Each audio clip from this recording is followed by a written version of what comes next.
Hi all, good evening.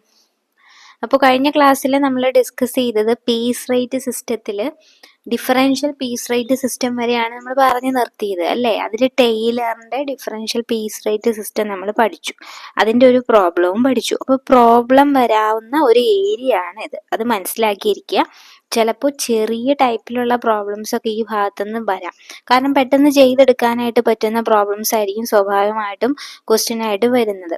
അപ്പോൾ ഇത് പ്രത്യേകം നോട്ട് ചെയ്ത് ഓരോ ടൈപ്പിലുള്ള പ്രോബ്ലവും കൃത്യമായിട്ട് നോട്ട് ചെയ്യുക, നന്നായിട്ട് മനസ്സിലാക്കുക കേട്ടോ. നമുക്ക് പ്രാക്ടീസ് പ്രോബ്ലംസ് ഉണ്ടെന്നുണ്ടെങ്കിൽ അത് ഞാൻ ഗ്രൂപ്പിൽ ഷെയർ ചെയ്യാം, അപ്പോൾ ചെയ്യാം. MCQസും ഇനി മുതൽ ഗ്രൂപ്പിലാണ് ഞാൻ MCQ ആയിക്കോട്ടെ, പ്രാക്ടിക്കൽ പ്രോബ്ലംസ് ആയിക്കോട്ടെ, ഇതെല്ലാം ഞാൻ ഷെയർ ചെയ്യുന്നത് ഗ്രൂപ്പിലായിരിക്കും. അപ്പോൾ ഗ്രൂപ്പിൽ ജോയിൻ ചെയ്യാത്തവർ ഗ്രൂപ്പിൽ ജോയിൻ ചെയ്യുക. ഞാൻ ഡിസ്ക്രിപ്ഷനിൽ നമ്പർ കൊടുത്തേക്കാം, കമൻറ്റിൽ പിൻ ചെയ്ത് വെച്ചേക്കാം. ഓക്കെ, അപ്പം നമുക്കിന്ന് Merrick's differential piece rate system നോക്കാം. Merrick's differential piece rate system എന്ന് പറയുന്നത് ഏകദേശം ടെയ്ലറിൻ്റെ ഡിഫറൻഷ്യൽ പീസ് റേറ്റ് സിസ്റ്റം പോലെ തന്നെയാണ്. പക്ഷേ ഇവിടെ ഒരു കാര്യം, 3 ടൈപ്പിലുള്ള പീസ് റേറ്റ്സ് നമ്മൾ ഇവിടെ ഉപയോഗിക്കുന്നുണ്ട്. 3 പീസ് റേറ്റ്, അതായത് നമ്മൾ ടെയ്ലറിൻ്റെ 2 രീതിയിൽ 2 ഡിഫറൻഷ്യൽ റേറ്റ്സ് ആണ് നമ്മൾ ഉപയോഗിച്ചതെങ്കിൽ ഇവിടെ 3 റേറ്റ് ഉപയോഗിക്കുന്നുണ്ട്. അതായത് ഇവിടെ സ്ലോ ആയിട്ട് പെർഫോം ചെയ്യുന്ന, അല്ലെങ്കിൽ പുതുതായിട്ട് ജോലിക്ക് ചേർന്ന, അല്ലെങ്കിൽ ജോലി പഠിച്ചു വരുന്ന ആളുകൾക്കും ഒരു ഇമ്പോർട്ടൻസ് കൊടുത്തുകൊണ്ട് അവർക്കും ഒരു എൻകറേജ്മെന്റ് കൊടുക്കുന്ന രീതിയിലുള്ള ഒരു പ്ലാനാണ് മെറിക്സിന്റെ ഡിഫറൻഷ്യൽ പീസ് റേറ്റ് സിസ്റ്റം.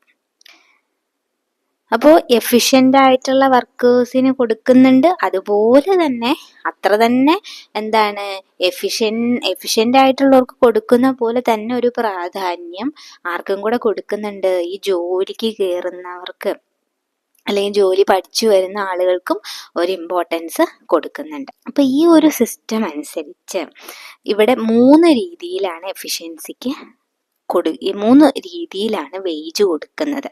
ഒന്ന്, അപ് ടു 83% വരെ, 83% വരെ നമ്മൾ സ്റ്റാൻഡേർഡ് അച്ചീവ് ചെയ്തിട്ടില്ല കേട്ടോ. സ്റ്റാൻഡേർഡ് അച്ചീവ് ചെയ്യാത്തവർ, അതായത് നമ്മൾ സ്റ്റാൻഡേർഡ് സെറ്റ് ചെയ്തിട്ടുണ്ട്, ഔട്ട്പുട്ട് സ്റ്റാൻഡേർഡ് ടാസ്ക് നമ്മൾ സെറ്റ് ചെയ്തിട്ടുണ്ട്, ഔട്ട്പുട്ട് സെറ്റ് ചെയ്തിട്ടുണ്ട്. പക്ഷേ അതിൻ്റെ 83% വരെ എത്തിയിട്ടുള്ളവർ, അതായത് ഇപ്പോൾ പഠിച്ചു വരുന്ന ആളുകളൊക്കെ അത്രയെങ്കിലും എത്താൻ ശ്രമിച്ചു. അപ്പോൾ അതുകൊണ്ട് അവർക്ക് എന്ത് കിട്ടും? നോർമൽ ഒരു പീസ് റേറ്റ്, അതായത് ഇത്ര യൂണിറ്റ്സിന് പെർ യൂണിറ്റിന് ഇത്ര രൂപ എന്ന രീതിയിൽ ബേസിക് പീസ് റേറ്റ് കിട്ടും. അതുപോലെ തന്നെ 83%-നും 100%-നും ഇടയിൽ പെർഫോമൻസ് ഉള്ള ആളുകൾ, എഫിഷ്യൻസി ഉള്ള ആളുകൾ, അല്ലെങ്കിൽ നമ്മൾ സെറ്റ് ചെയ്ത സ്റ്റാൻഡേർഡ് അച്ചീവ് ചെയ്ത ആളുകൾ. സ്റ്റാൻഡേർഡ് എന്ന് പറയുമ്പോൾ 100% എഫിഷ്യൻ്റ് ആയിട്ട് വർക്ക് ചെയ്യുമ്പോഴായിരിക്കും സ്റ്റാൻഡേർഡ് അച്ചീവ് ചെയ്യാൻ പറ്റുക. അപ്പോൾ 83%-നും ബിറ്റ്വീൻ 83 to 100 വരെ, 100ഓ അല്ലെങ്കിൽ 83ഓ അല്ലെങ്കിൽ 83 to 100 വരെ. അപ്പോൾ നമ്മൾ എന്ത് കൊടുക്കും? ബേസിക് പീസ് റേറ്റിൻ്റെ 110% എന്ത് വരുന്നത്? വേജായിട്ട് കൊടുക്കുന്നത്. ഇനി എബവ് 100%, നമ്മൾ സ്റ്റാൻഡേർഡ് സെറ്റ് ചെയ്തതിലും അധികമായിട്ട് അച്ചീവ് ചെയ്ത ആളുകൾക്ക് 120% ബേസിക് പീസ് റേറ്റിൻ്റെ 120% ആയിരിക്കും എന്ത് പീസ് റേറ്റ് ആപ്ലിക്കബിൾ ആയിട്ട് ഉള്ളത്. അപ്പോൾ ഇവിടെ 3 തരത്തിലാണ് എന്ത് കൊടുക്കുന്നത്? 3 രീതിയിലാണ് നമ്മൾ പീസ് റേറ്റ്സ് ഉപയോഗിക്കുന്നത്. Up to 83% basic piece rate, from 83% to 100% 110% അല്ലേ, 110% ബേസിക് റേറ്റ്. പിന്നെ at or above 100% 120% of basic piece rate. അപ്പോൾ ഇത് കറക്റ്റായിട്ട് മനസ്സിലാണെങ്കിൽ നമുക്കൊരു പ്രോബ്ലം നോക്കാം. അപ്പോൾ find out the earnings of the workers on the basis of Merrick's differential piece rate system. ഇങ്ങനെ തന്നെ ഡയറക്റ്റ് ആയിട്ടായിരിക്കും ക്വസ്റ്റ്യനും വരുന്നത്. അപ്പോൾ നോർമൽ പീസ് റേറ്റ് ഇവിടെ പറഞ്ഞിട്ടുണ്ട്, 10 പെർ യൂണിറ്റ്, ഒരു യൂണിറ്റിന് 10 രൂപ. സ്റ്റാൻഡേർഡ് പ്രൊഡക്ഷനും പറഞ്ഞിട്ടുണ്ട്. ഒരു ദിവസം അവിടുത്തെ സ്റ്റാൻഡേർഡായിട്ട് സെറ്റ് ചെയ്തിട്ടുള്ള 120 യൂണിറ്റ്സ് എന്ത് ചെയ്യണം, പ്രൊഡ്യൂസ് ചെയ്യണം. നമ്മൾ പറഞ്ഞല്ലോ മെറിക്സിൻ്റെയിൽ സ്റ്റാൻഡേർഡ് അച്ചീവ് ചെയ്യുന്ന ആൾക്കൊരു റേറ്റ്, സ്റ്റാൻഡേർഡിന് മുകളിൽ പോകുന്ന ആൾക്കൊരു റേറ്റ്, സ്റ്റാൻഡേർഡിന് താഴെയുള്ളവർക്ക് ബേസിക് റേറ്റ്, അങ്ങനെ 3 രീതിയിലാണെന്ന് പറഞ്ഞു. അപ്പൊ 3 പേര് ഇവിടെ വർക്ക് ചെയ്യുന്നുണ്ട്, x, y, z. X produce ചെയ്തത് 90 യൂണിറ്റ്സ് ആണ്, വൈ പ്രൊഡ്യൂസ് ചെയ്തത് 100 യൂണിറ്റ്സ് ആണ്, ഇസഡ് പ്രൊഡ്യൂസ് ചെയ്തത് 132 യൂണിറ്റ്സ് ആണ്. അപ്പൊ എക്സ് 90 യൂണിറ്റ്സ് പ്രൊഡ്യൂസ് ചെയ്തു, വൈ 100 യൂണിറ്റ്സ് പ്രൊഡ്യൂസ് ചെയ്തു, ഇസഡ് 132 യൂണിറ്റ്സ് പ്രൊഡ്യൂസ് ചെയ്തു. അപ്പൊ നമ്മളിവിടെ എഫിഷ്യൻസിയുടെ ബേസിലാണ് വേജ് കൊടുക്കുന്നതെന്ന് പറഞ്ഞു. അപ്പൊ നമ്മൾ ഈ ഓരോരുത്തരും എത്ര എഫിഷ്യൻ്റ് ആയിട്ടാണ് വർക്ക് ചെയ്തത്, അവർ എത്ര എഫിഷ്യൻസിയിലാണ് വർക്ക് ചെയ്തത് എന്നുള്ളത് നമുക്ക് ആദ്യം കണ്ടുപിടിക്കണം. അതെങ്ങനെ കണ്ടുപിടിക്കാം? റേറ്റ് ഓഫ് എഫിഷ്യൻസി എങ്ങനെ കണ്ടുപിടിക്കും? അവരുടെ actual production divided by standard production into 100 ചെയ്താൽ മതി. Actual production divided by actual unit produced divided by standard set അല്ലേ, പിന്നെ ഇൻറ്റു 100. അപ്പോൾ ഇവിടെ സ്റ്റാൻഡേർഡ് പ്രൊഡക്ഷൻ 120 യൂണിറ്റ്സ് ആണ്. ഇവിടെ എക്സിൻ്റെ നമുക്ക് എഫിഷ്യൻസി നോക്കാനായിട്ട് എക്സ് ആക്ച്വലി പ്രൊഡ്യൂസ് ചെയ്തത് 90 യൂണിറ്റ്സ് ആണ്. 90 ഡിവൈഡഡ് ബൈ സ്റ്റാൻഡേർഡ് 120 ഇൻറ്റു 100 ചെയ്താൽ എക്സിൻ്റെ എഫിഷ്യൻസി എത്രയാണ്? 75% കിട്ടും. ഇനി വൈയുടെ എഫിഷ്യൻസി എങ്ങനെ കണ്ടുപിടിക്കും? വൈ പ്രൊഡ്യൂസ് ചെയ്തത് 100 യൂണിറ്റ്സ് ആണ്, സ്റ്റാൻഡേർഡ് 120 ആണ്. അപ്പൊ 100 ഡിവൈഡഡ് ബൈ 120 ഇൻറ്റു 100 ചെയ്താൽ എത്രയാണ്? 83.33% ആണ് എഫിഷ്യൻസി. ഇനി ഇസഡിന്റെ എഫിഷ്യൻസി എങ്ങനെ കണ്ടുപിടിക്കാം? ഇസഡ് പ്രൊഡ്യൂസ് ചെയ്ത് 132 യൂണിറ്റ്സ് ആണ്. 132 divided by standard production 120 into 100 ചെയ്താൽ 110% ആണ് എഫിഷ്യൻസി. അപ്പോൾ ഇത് കാണുമ്പോൾ തന്നെ നമുക്കത് ഓർമ്മ വരണം. ഏത് ഓർമ്മ വരണം? നമ്മളിപ്പോൾ പറഞ്ഞ മെറിക്സിന്റെ ഡിഫറൻഷ്യൽ പീസ് റേറ്റ്. ഇതനുസരിച്ച് അപ് ടു 83% അച്ചീവ് ചെയ്യുന്ന ആൾക്ക് ബേസിക് പീസ് റേറ്റ് ആണെന്ന് നമ്മൾ പറഞ്ഞു. അപ്പോൾ ഇവിടെ നമ്മുടെ എക്സ് അപ് ടു 83%, അതായത് 83%ലും കുറവാ അല്ലേ, 75% എഫിഷ്യൻസി ഉള്ളൂ. അപ്പൊ നമുക്ക് എന്താ കൊടുക്കേണ്ടത്? ബേസിക് പീസ് റേറ്റ് ആണ് കൊടുക്കേണ്ടത്. അപ്പൊ ബേസിക് പീസ് റേറ്റ് എത്രയാണ്? ₹10 per യൂണിറ്റ്. 10 per യൂണിറ്റ്, അതാണ് ബേസിക് പീസ് റേറ്റ്. അപ്പൊ എക്സ് എത്ര പ്രൊഡ്യൂസ് ചെയ്തോ അതേ ഇൻറ്റു 10 per യൂണിറ്റ് ചെയ്താൽ മതി. അപ്പൊ എക്സ് ഇവിടെ എത്ര പ്രൊഡ്യൂസ് ചെയ്തു? ഏർണിങ്സ് കണ്ടുപിടിക്കണം എങ്ങനെ? എക്സ് 90 യൂണിറ്റ്സ് ആണ് പ്രൊഡ്യൂസ് ചെയ്തത് അല്ലേ, എക്സ് 90 യൂണിറ്റ്സ് ആണ് പ്രൊഡ്യൂസ് ചെയ്തത്. അപ്പോൾ 90 ഇൻറ്റു 10 എത്രയാ? ₹900 ആണ് എക്സിന്റെ ഏർണിങ്സ്. ഇനി വൈയുടെ കേസ് നോക്കുകയാണെങ്കിൽ വൈക്ക് 83.33% ഉണ്ട്. എന്ന് പറഞ്ഞാൽ ഫ്രം 83% ടു 100% ഉള്ളവർക്ക് 110%. ഇവിടെ നമ്മുടെ വൈ ആണെങ്കിൽ 83.33%, അതായത് 83%-ത്തിലും കൂടുതലുണ്ട് അല്ലേ. അപ്പോൾ വൈക്ക് എങ്ങനെയാ സാലറി കിട്ടുന്നത്? വൈക്ക് എങ്ങനെയാ ഏർണിങ്സ് കിട്ടുന്നത്? 110% അല്ലേ, 110%. അപ്പൊ 110% എന്ന് പറഞ്ഞാൽ എത്രയുടെ 110% നമ്മൾ കാണേണ്ടത്? എത്ര രൂപയുടെ 110% കാണേണ്ടത്? ഇവിടെ എന്താ പറഞ്ഞിരിക്കുന്നത്? ബേസിക് പീസ് റേറ്റിന്റെ 110%. അപ്പൊ ബേസിക് പീസ് റേറ്റ് ആണ് ഇവിടെ 10 രൂപ. അപ്പൊ 10 രൂപയുടെ 110% എന്ന് പറഞ്ഞാൽ 11 രൂപയാ അല്ലേ. അപ്പൊ നമ്മുടെ വൈക്ക് 10 രൂപയല്ല ഒരു യൂണിറ്റിന് കൊടുക്കേണ്ടത്, 11 രൂപ കൊടുക്കണം. വൈ ആക്ച്വലി എത്രയാ ഉൽപ്പാദിപ്പിച്ചത്? വൈ എത്ര പ്രൊഡ്യൂസ് ചെയ്തു? 100 യൂണിറ്റ്സ് പ്രൊഡ്യൂസ് ചെയ്തു. പക്ഷേ വൈക്ക് 11 രൂപ വെച്ചിട്ടാണ് കൊടുക്കേണ്ടത്. കാരണം വൈ 83.33%, അതായത് 83-നും 100-നും ഇടയ്ക്ക് എഫിഷ്യൻസി ഉള്ളവർക്ക് ബേസിക് പീസ് റേറ്റ് എത്രയാണോ അതിൻ്റെ 110% കൊടുക്കേണ്ടത്. അപ്പോൾ ബേസിക് പീസ് റേറ്റ് ഇവിടെ 10 രൂപയാണ്, അതിൻ്റെ 110% എന്ന് പറയുന്നത് 11 രൂപയാണ്. അതായത് വൈയുടെ ഏണിങ്സ് എന്ന് പറയുന്നത് 100 × 11 1100 യൂണിറ്റ് ആണ്. ഈ 100 എന്താണെന്ന് മനസ്സിലായോ? വൈ പ്രൊഡ്യൂസ് ചെയ്ത നമ്പർ ഓഫ് യൂണിറ്റ്സ് എത്രയാ? 100. അപ്പോൾ ഒരു യൂണിറ്റിന്, ഒരു പ്രോഡക്റ്റിന് 11 രൂപ വെച്ചിട്ട് നമ്മൾ കൊടുക്കും.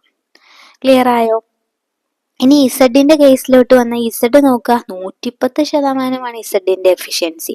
നമ്മൾ പറഞ്ഞു മെറിക്സിന്റെ ഡിഫറൻഷ്യൽ പീസ് റേറ്റ് അനുസരിച്ച് എബവ് 100%, എബവ് 100%, 100%-ത്തിലും കൂടുതൽ എഫിഷ്യൻ്റ് ആയ ആൾക്ക് ബേസിക് പീസ് റേറ്റിന്റെ 120% കൊടുക്കണം.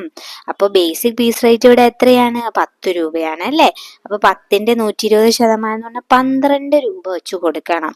വൈ ഇസഡ് എത്രയാണോ പ്രൊഡ്യൂസ് ചെയ്തത്, അതെ ഇസഡ് എത്ര പ്രൊഡ്യൂസ് ചെയ്തു? 132 യൂണിറ്റ്സ് പ്രൊഡ്യൂസ് ചെയ്തു. അപ്പോൾ ഇസഡിന് എങ്ങനെയാ കിട്ടുന്നത് ഏണിങ്സ്? 132 × 12 1584 രൂപ കിട്ടും. ക്ലിയർ ആയോ? ഇവിടെ എക്സിന്റെ ഏണിങ്സ്, എക്സിന് ശരിക്ക് പറഞ്ഞു കഴിഞ്ഞാൽ എക്സ് 83% പോലും എത്തിയിട്ടില്ല. 83% ആയതുകൊണ്ട് എക്സിന് ബേസിക് ആയിട്ടുള്ള 10 രൂപ കിട്ടി. വൈ ആണെങ്കിൽ 83-നും 100-നും ഇടയിലായതുകൊണ്ട് 110% കണ്ടു. ഈ 10ന്റെ 110%, അതായത് 11 രൂപ വെച്ച് കൊടുക്കണം. അപ്പൊ 100 × 11. ഇനി ഇസഡ് ആണെങ്കിൽ 100%-ന് മുകളിൽ എഫിഷ്യന്റ് ആയതുകൊണ്ട് 10 രൂപയുടെ 120% കണ്ടു. അതായത് 12 രൂപ വെച്ച് കൊടുക്കണം. 132 × 12. ക്ലിയർ ആയോ? ക്ലിയർ ആയെന്ന് വിശ്വസിക്കുന്നു. അപ്പൊ ഞാൻ പറയുന്നത് വളരെ സ്ലോയിലാണ് ഞാൻ പറയുന്നത്, വളരെ ഡീറ്റെയിൽഡ് ആയിട്ട് തന്നെയാണ് പറയുന്നത്. അപ്പോൾ ഡൗട്ട്സ് ഉണ്ടെന്നുണ്ടെങ്കിൽ നിങ്ങൾ മെസ്സേജ് അയച്ച് ചോദിക്കുക കേട്ടോ. ഓക്കെ, അപ്പൊ നമുക്ക് അടുത്തതിലോട്ട് പോവാം. അപ്പോൾ നെക്സ്റ്റ് ഡിഫറൻഷ്യൽ പീസ് റേറ്റിലെ നെക്സ്റ്റ് ഒരു system Gantt task and bonus plan ആണ്. Gantt task and bonus plan.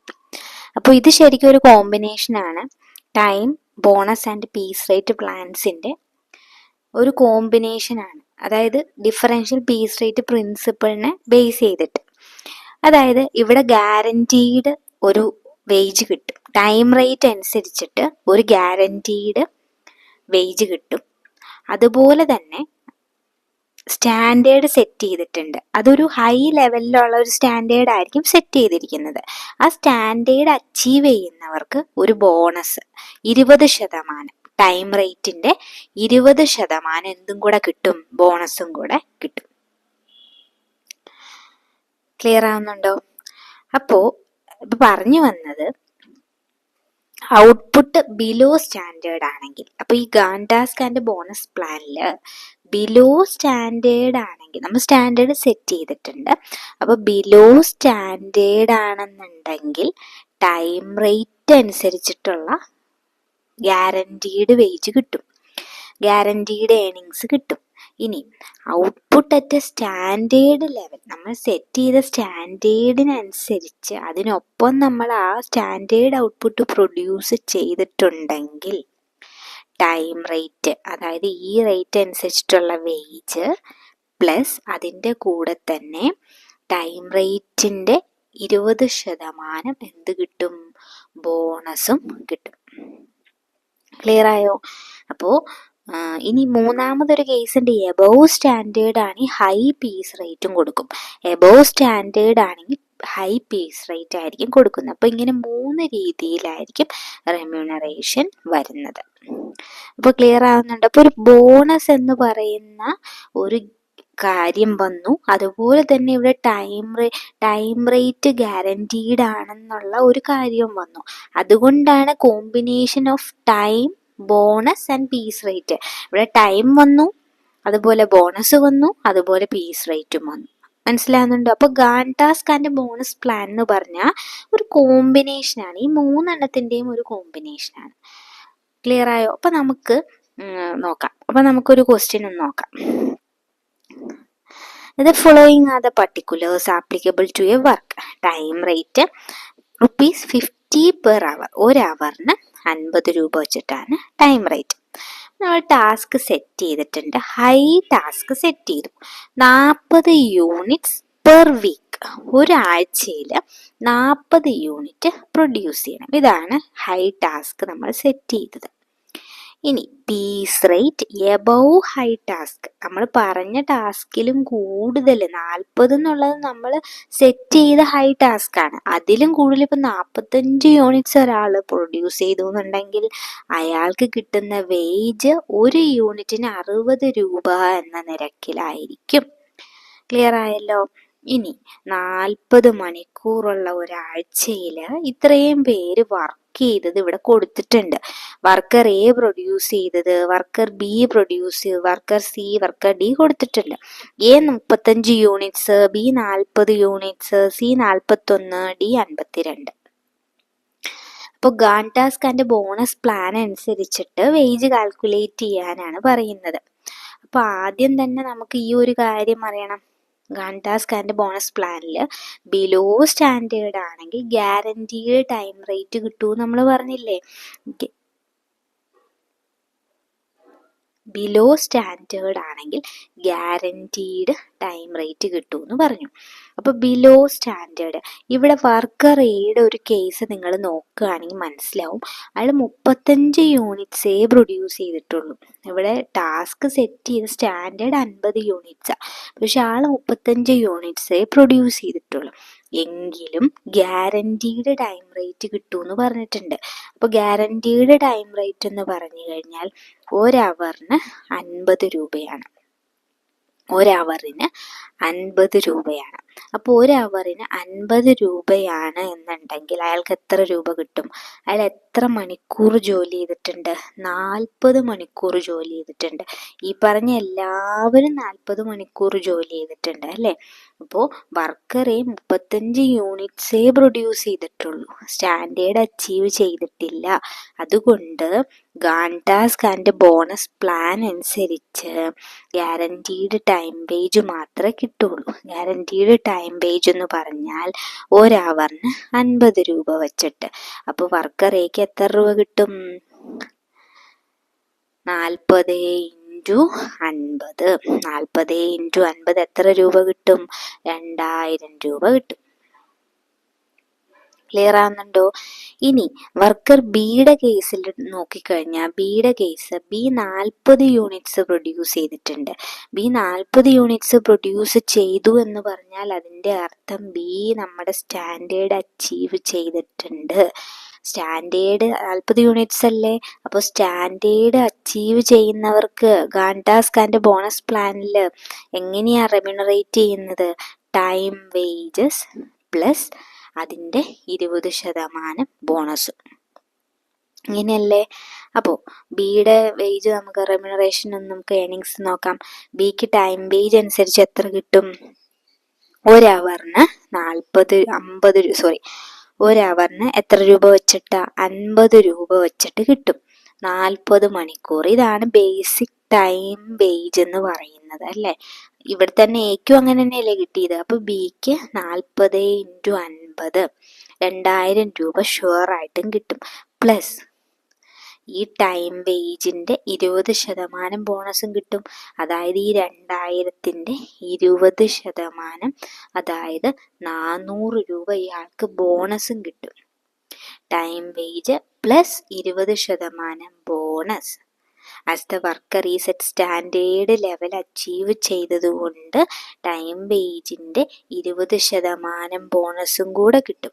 അതായത് ടൈം വേജ് എന്ന് പറഞ്ഞാൽ 2000, 40 × 50 2000. ആ 2000ൻ്റെ 20% ബോണസ് 400 രൂപയും കൂടെ ആർക്ക് കിട്ടും? ബിക്ക് കിട്ടും. അപ്പോൾ 2000 പ്ലസ് 400, 2400 ആയിരിക്കും ബിയുടെ ഏണിങ്സ് എന്ന് പറയുന്നത്.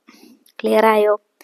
ഇനി സിയുടെ കേസിലോട്ട് വന്നാൽ സി 41 യൂണിറ്റ്സ് പ്രൊഡ്യൂസ് ചെയ്തു. സി എത്ര യൂണിറ്റ്സ് പ്രൊഡ്യൂസ് ചെയ്തു? 41 യൂണിറ്റ്സ് പ്രൊഡ്യൂസ് ചെയ്തു. ഇവിടെ നമ്മുടെ ടാസ്ക് തന്നെ 40 യൂണിറ്റ്സാ, സ്റ്റാൻഡേർഡ് 40 യൂണിറ്റ്സാ. പക്ഷെ സി എന്ന് പറയുന്ന വർക്കർ 41 യൂണിറ്റ്സ് പ്രൊഡ്യൂസ് ചെയ്തു. ഒരു യൂണിറ്റ് കൂടുതൽ, സ്റ്റാൻഡേർഡിനേക്കാൾ കൂടുതൽ ഉൽപ്പാദിപ്പിച്ചു.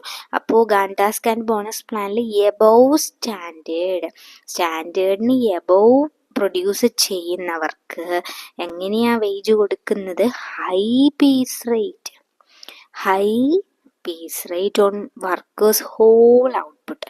മൊത്തം ഔട്ട്പുട്ട്, വർക്കർ എത്ര ഔട്ട്പുട്ടാണോ പ്രൊഡ്യൂസ് ചെയ്തത് അതിന് ഹൈ പീസ് റേറ്റ്, ഒരു യൂണിറ്റിന് നല്ല ഒരു ഹൈ പീസ് റേറ്റ് കിട്ടും. ഇവിടെ ഹൈ പീസ് റേറ്റ് എത്രയാ?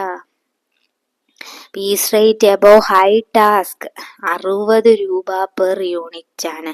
അപ്പൊ അങ്ങനെ അയാൾ എത്ര യൂണിറ്റ് പ്രൊഡ്യൂസ് ചെയ്തിട്ടുണ്ടോ അത്രയും യൂണിറ്റിന് 60 രൂപ വെച്ചിട്ട് കിട്ടും. അപ്പൊ അങ്ങനെയാണ് ഈ സി എത്ര യൂണിറ്റ് പ്രൊഡ്യൂസ് ചെയ്തു? 41 യൂണിറ്റ് പ്രൊഡ്യൂസ് ചെയ്തു. അതുകൊണ്ട് 41 × 60 2460 രൂപയായിരിക്കും വർക്കർ സിക്ക് കിട്ടുന്നത്. ഇനി വർക്കർ ഡിയുടെ കേസും സെയിം തന്നെയാണ്. വർക്കർ ഡി 52 യൂണിറ്റ്സ് പ്രൊഡ്യൂസ് ചെയ്തു. അപ്പോൾ വർക്കർ ഡിയും സ്റ്റാൻഡേർഡിലും കൂടുതൽ എബോവ് സ്റ്റാൻഡേർഡ് പ്രൊഡ്യൂസ് ചെയ്തത് കൊണ്ട് വർക്കർ ഡിക്കും ഹൈ പീസ് റേറ്റ് കിട്ടും. അതായത് 52 × 60 വെച്ചിട്ട് 3120 കിട്ടും. അപ്പോൾ ക്ലിയർ ആവുന്നുണ്ടോ? അപ്പോൾ Gantt task and bonus plan അനുസരിച്ച് 3 രീതിയിലാണ് എന്ത് വരുന്നത്? വേജ് വരുന്നത്.